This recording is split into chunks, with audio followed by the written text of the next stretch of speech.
Okay, what I'm going to talk about is sort of a follow-up of Marcus' presentation. So it's about managing applications in the cloud.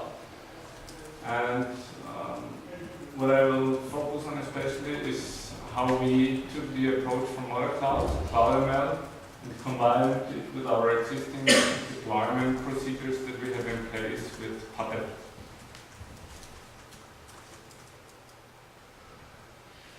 To give you the context, I will first introduce BOC, the company I'm working for.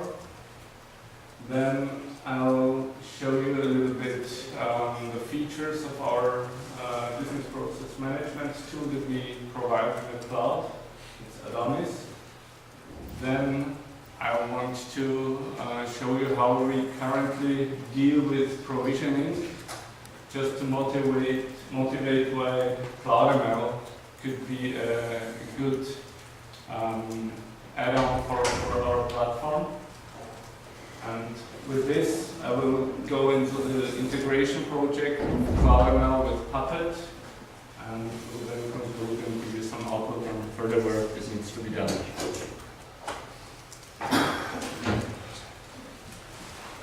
Okay, BOC is a small medium enterprise located in Vienna and other European countries. We are dealing with software development in the domain of various management approaches. One of the main domains is business process management, so we provide tools for modeling, analyzing, and simulating business processes. And quite similar to that is enterprise architecture management, where you combine the business processes with IT infrastructure and with services. We have the tools for that. That's what we create, and we have consultancy related to those tools and to those domains. So we have colleagues that are on site with our customers and make projects with them, optimizing their business processes or documenting their enterprise architecture and improving it.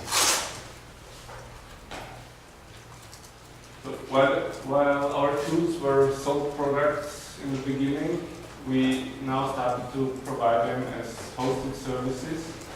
So you can have BOC run the application for you. And what we have also added now is this Adonis Cloud, which is basically our business process management tool that is available as a web application and can be purchased in a SaaS model.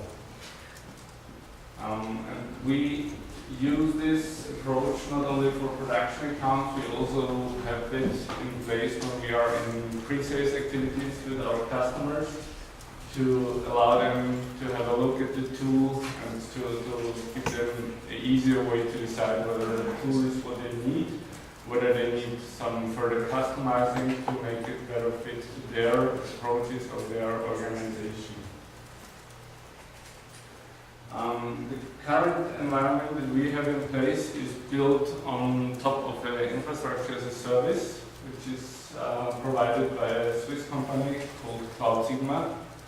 So it was the provider that for us was the best or had the best balance of features they provide, and also data locality was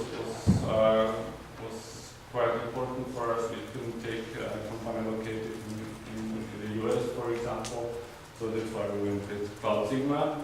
But we are open to approaching other providers as well if there is need for that. What makes the whole architecture a little bit complicated is that we have a heterogeneous environment combining Windows and Linux machines, which makes management a little bit difficult, which also restricts you in the choices you have in terms of providers where you want to run your system. One important point for us to make our life easier with our platform is to use a DevOps approach to manage the resources there, to manage the software deployed on the resources, and Puppet has been chosen for that.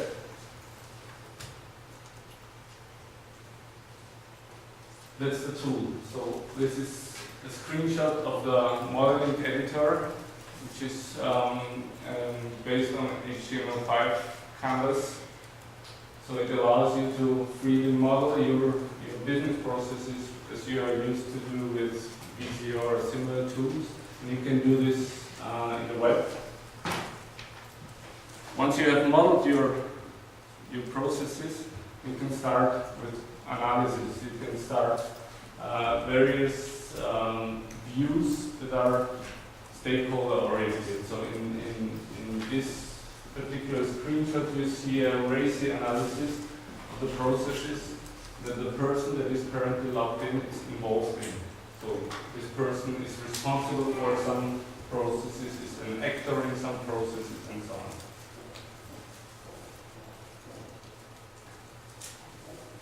And you can take this a step further, and you can define a graphical representation of those analytical researches on your models that you have in the repository.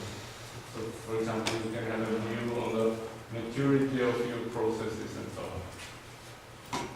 This is just to give you a brief overview of the application is about. Now you can have a look at how it's deployed.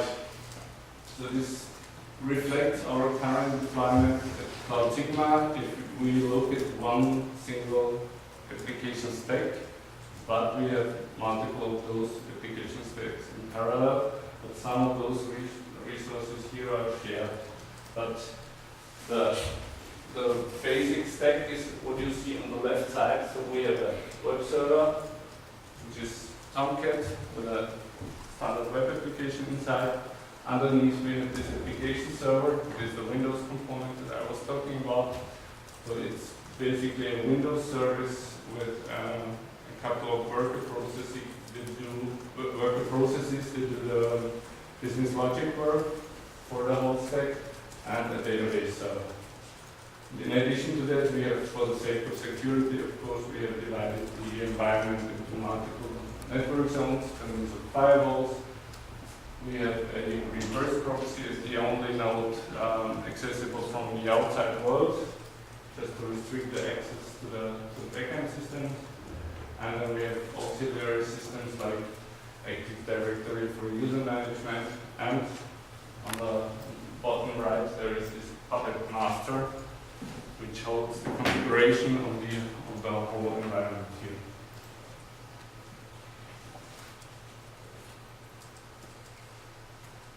When it comes to provisioning an account for a new customer, this is our process that we have to run through. And there is one caveat that makes the process suboptimal, and this is this step here. So when somebody requests an account, we have to check whether we have the computing resources to deploy the new application stack for this customer. Let's say it's an isolated environment that has been ordered. This means that a new application stack has to be rolled out. And for that stack, you need to have the capacity in your infrastructure. And in case you don't have it, you have to provide new virtual machines that will host the application stack.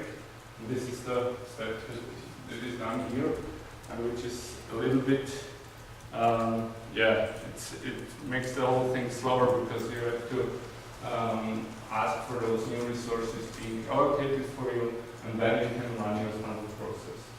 The standard process itself contains the task that you need to provide a description of the environment. So this is basically an approach we take on top of Puppet. We describe the whole deployment in one single JSON file, which is pretty small, and we use this to generate the Puppet manifests that are then rolled out to different nodes. The reason why we do this is that Puppet's idea is to describe the final state of a node. So the idea is you have a VM, you describe how this looks like, and this is the result of the Puppet run. But what we need is, we have a picture of multiple machines. We have to distribute this picture over those machines. That's why we have this step on top of Puppet, where we basically generate the manifest from a JSON file. So once we have the manifest, then it's standard Puppet approach. Simply run Puppet on the target machines, and you have the infrastructure, or to be precise, you have the software configured, and then you can do your final step and provision the actual account. So this shows that Puppet is good because the flow on the top layer is really fast, but there is something missing to automate the whole thing. And Puppet has no real means to do this because of this view on a single machine. There is something different. There is also CloudML. CloudML from Model Cloud project and Passage project is, some of you know it. It's basically an approach to describe your architecture on different levels of abstraction. You have the cloud computing independent model, you have cloud provider independent model, cloud provider specific model. It's a model-driven approach, as you can see. And it allows you to iterate to a deployment model that can then be actually deployed to a target cloud. And when you execute this deployment model, you are ending up with your system completely running. So this sounds like, okay, it's all there. You have the infrastructure, you have software rolled out because you have described all software components in your models. And there is some way that they are installed, started, and so on. So you have everything. But this approach may be the right one for a company that starts from the very beginning with CloudML. But what if you have some Puppet modules already prepared for your software components? You cannot use them. And that was the point when we decided, together with Seycek from the Model Cloud project, let's take these two ideas, combine them, check whether it's possible to have CloudML running with Puppet. So what this means is take away the proprietary step of installing software, starting services, and replace it with what you have in Puppet.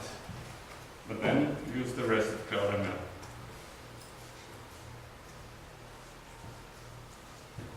So,